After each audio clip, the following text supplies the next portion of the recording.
ലോകത്ത് ഇന്നത്തെ കാലത്ത് ഒരാളെ നാറ്റിക്കാൻ വേണ്ടി ഇപ്പൊ മമ്മൂട്ടിന്റെ മോഹൻലാലിന്റെ വോയിസ് വെച്ചിട്ട് ഞാൻ ഉണ്ടാക്കി തരട്ടെ അങ്ങനത്തെ ഒരു സാധനം എന്തെല്ലാം പറഞ്ഞു നമ്മൾ ടൈപ്പ് ചെയ്ത് കൊടുത്തു കഴിഞ്ഞാൽ ഉണ്ടാക്കി തരോടെ വെച്ച് ആ വോയിസും കൊടുത്തു കഴിഞ്ഞാൽ ആരെ വെച്ചുമാണ് വോയിസുകൾ ഉണ്ടാക്കാം. മനസ്സിലാ?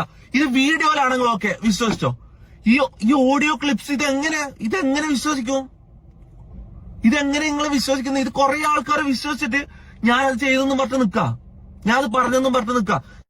ഇപ്പൊ ഇവര് AI വോയിസ് ആണ്, അതായത് ഞങ്ങളൊക്കെ പറഞ്ഞ വോയിസ് AI വോയിസ് ആണെന്നാണ് പറഞ്ഞതിൽ ഏറ്റവും LKG കുട്ടികൾ എനിക്ക് തോന്നുന്നത് ഇതിലേറെ ബുദ്ധിയുള്ള കുട്ടികളാണെന്നുള്ളതാണ് ഈ സാഹചര്യത്തിൽ എനിക്ക് പറയുള്ളത്. കാരണം ഈ വോയിസിൽ ഞങ്ങളെ വ്ളോഗ് ബാക്ക്ഗ്രൗണ്ടിൽ പ്ലേ ആവുന്നുണ്ട്. ഈ വീട്ടിലെ വ്യക്തികൾ ഓരോരുത്തരുടെ വോയിസും വ്യക്തമായിട്ട് കൃത്യമായിട്ട് ഇത്ര സീറ്റ് വ്യത്യാസത്തിൽ നമുക്കിത് കേൾക്കുന്നുണ്ട്. എങ്ങനെയാണ് ഒരു സംഭവത്തെക്കുറിച്ച് 10-12 മിനിറ്റ് വളരെ ഡിഫറെന്റ് ആയിട്ടുള്ള കാര്യങ്ങൾ സംസാരിക്കണത്? വേണ്ടാത്ത ആവശ്യമില്ലാത്ത അശ്ലീല തെറികളടക്കം, അതായത് എക്ക് പോലും അറിയാത്ത തെറികളടക്കം ഉൾപ്പെടുത്തിയിട്ട് കണ്ണൂർ സ്ലാങ്ങിൽ AI എങ്ങനെ ഉണ്ടാക്കുക എന്നുള്ളത് എനിക്ക് ഇതുവരെ ഞങ്ങൾ ഒരുപാട് ഇപ്പോൾ AI ഓഡിയോ എഞ്ചിനീയേഴ്സുമാരായിട്ട് ഞങ്ങൾ 2-3 ദിവസമായിട്ട് കോൺടാക്ട് ഉണ്ട്. എല്ലാവരുടെ അടുത്തും ഞങ്ങൾ ഈ ഓഡിയോ അയച്ചിട്ട് ഇത് പ്രൂവനാണ്, അതായത് ഈ ഒരു സംഭവം AI വെച്ചുണ്ടാക്കിയ വോയിസുകളല്ല എന്നുള്ളത് പ്രൂവനാണ്.